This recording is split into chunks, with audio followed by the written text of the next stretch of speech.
Halo and welcome back, teman-teman netizen atau warganet yang saya hormati semuanya. Di konten kedua hari ini, sudah jelas dan pasti, saya ingin memberikan analisa dari pertandingan besar di Liga 1 antara Persija versus Persib yang berakhir dengan hasil imbang 2-2. Dengan hasil akhir ini, teman-teman, berarti memang untuk sementara Persib Bandung masih berada di posisi puncak klasmen Liga 1 dengan selisih 9 poin dari Persebaya Surabaya yang meraih kemenangan atas PSBS Biak dengan skor 1-0.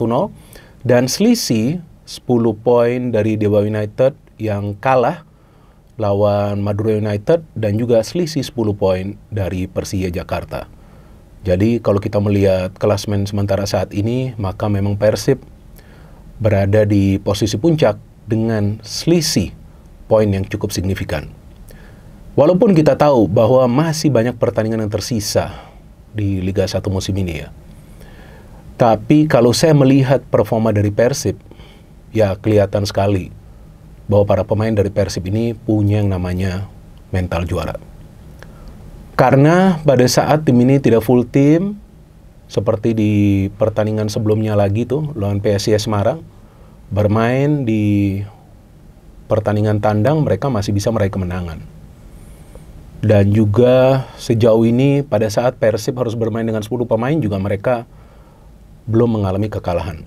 Dan di pertandingan kemarin sore, tertinggal 2-0 di kandang tim lawan yang kita tahulah punya rekor kandang yang baik ya, Persija Jakarta. Karena sejauh ini sebagai tim tuan rumah, walaupun tidak selalu bermain di stadion yang sama, tapi Persija belum kalah.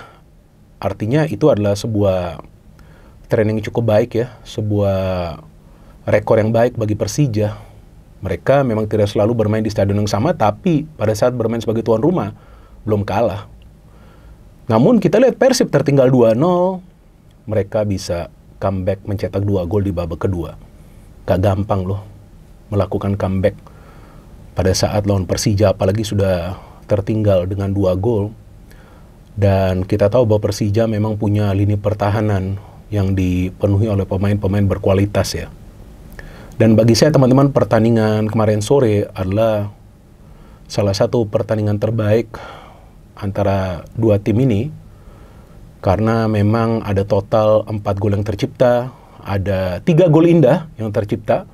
Gol dari Firza itu adalah gol yang indah, kemudian gol dari Nick Kuipers dan juga David da Silva juga adalah gol yang indah. Ada kontroversi di atas lapangan dan juga ada adu taktik di antara kedua pelatih. Jadi itulah yang membuat suasana pertandingan berjalan begitu menarik ya. Karena kalau pertandingan besar, golnya cuma 1 atau 2, kan nggak begitu seru ya. Dan ternyata prediksi saya benar ya. Karena kan di konten preview saya mengatakan bahwa kemungkinan hasil akhirnya imbang. Dan kalaupun ada yang menang, ya kemungkinan skor tipis. Tapi feeling saya kemungkinan imbang. Dan kalaupun imbang, feeling saya ya mungkin 1-1, ternyata bisa 2-2. Dan memang kali ini Persija juga tidak full tim, sama seperti Persib ya, karena Rio Fahmi tidak bisa bermain. Dan di posisi Rio ditaruh Ferrari. Dan Ferrari tidak buruk juga permainannya, beberapa kali dia bisa mencari ruang di area pertahanan Persib di sebelah kiri ya. Yang kita tahu kali ini yang turun adalah Edo. Persib juga, bagi Persib kali ini bagusnya beberapa pemain pilar mereka sudah bisa kembali bermain ya. Seperti Maklok, kemudian Edo Febriansyah, Tyrone Del Pino. Itu sangat penting bagi Persib, kalau enggak, wah berat ini bagi mereka.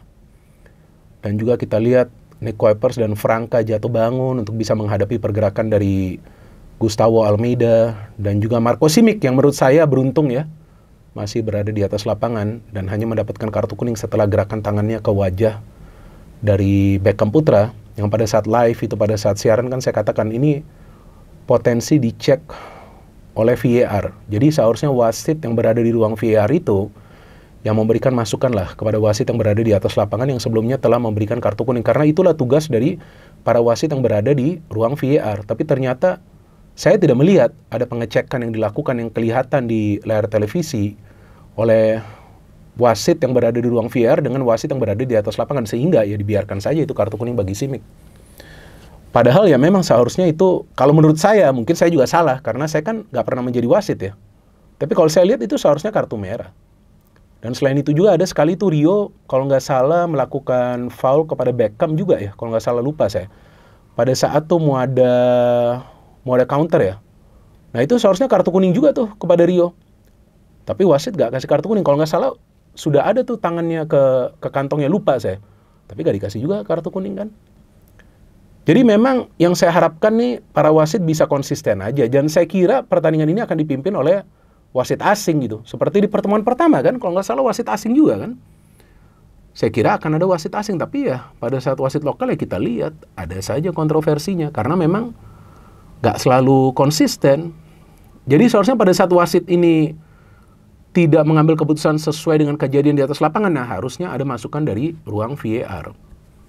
Tapi anyway, ini adalah pertandingan yang sangat menarik bagi saya karena kelihatan bahwa taktik di antara kedua pelatih ini berjalan. Yang pertama dari Carlos Peña di babak pertama, karena timnya itu tidak langsung ingin ngegas, mereka coba untuk mengontrol irama permainan, dan Persib bermain counter yang sebetulnya Persib terlihat lebih meyakinkan pada saat menyerang di babak pertama, karena mereka bisa lebih banyak menciptakan situasi yang berbahaya di area pertahanan dari Persija. Namun sayangnya Persib tidak punya yang namanya finisher, itu juga yang saya katakan pada saat live. Gak punya pemain yang bisa melakukan penyelesaian akhir, karena David ditaruh di bangku cadangan dulu karena dia kan tidak 100% fit. Tapi pada saat David masuk kan kelihatan dia bisa mendapatkan 2 peluang untuk mencetak gol dan dia mencetak 1 gol. Sebaliknya Persija menunggu momen kapan mereka ini bisa mendapatkan ruang di area pertahanan Persib, karena Persib secara defense memang solid. Dan berkali-kali itu ya, pada saat Ramon Bueno dan juga Ferrari bekerja sama, akhirnya ternyata ada Hansa Muyama yang sebelum ada gol tercipta bagi Persija itu hampir juga menciptakan peluang, tapi dihalau itu bola oleh Franka. Dan kemudian Ramon bisa memberikan umpan kepada Rio cutback, ternyata ada Hansa Muyama, sundul, terkena mistar, dan di sana ada Gustavo Almeida untuk melakukan finishing dari situasi rebound. Nah ini 1-0, tapi Persib tampaknya kehilangan irama permainan mereka yang sudah terbentuk sebelumnya. Mungkin kaget juga mereka gol, kan nggak menyangka tiba-tiba Gustavo itu bisa free. Bisa mencetak gol lah. Dan ini memang adalah gol ke-15 ya bagi Gustavo ya. Bisa juga nanti dia menjadi top skor. Bagus ini pemain. Tapi setelah itu terlihat para pemain Persija lebih pede, lebih percaya diri. Mereka bisa mengurung Persib. Lebih bagus permainan dari Persija. Yang akhirnya mereka bisa mencetak gol kedua. Ada kerjasama antara Rio, Simic dan juga Firza. Firza, what a goal. Ini gol yang indah loh dari Firza. Shooting keras. 2-0. Memang sih, dengan skor 2-0 itu, dengan Persija yang bisa mengandalkan irama permainan, terlihat dalam mereka dominan ya. Tapi ternyata kemudian Hansa Muyama kalau nggak salah ya, cedera ya. Nah ini yang sangat disayangkan, karena pada saat ada Hansa Muyama solid juga pertahanan dari Persija, walaupun masih beberapa kali bisa dibuka oleh para pemain Persib. Dan pada saat halftime, pada saat siaran, saya juga mengatakan ini Persib seharusnya Boyan Hodak memainkan David, karena mereka butuh pemain yang bisa finishing. Dan Beckham nih mainnya bagus di babak pertama, tapi dia selalu kesulitan memberikan crossing yang akurat. Kakang juga sama, Kakang bagus, berani maju dia. Kali ini saya akui bagus dia.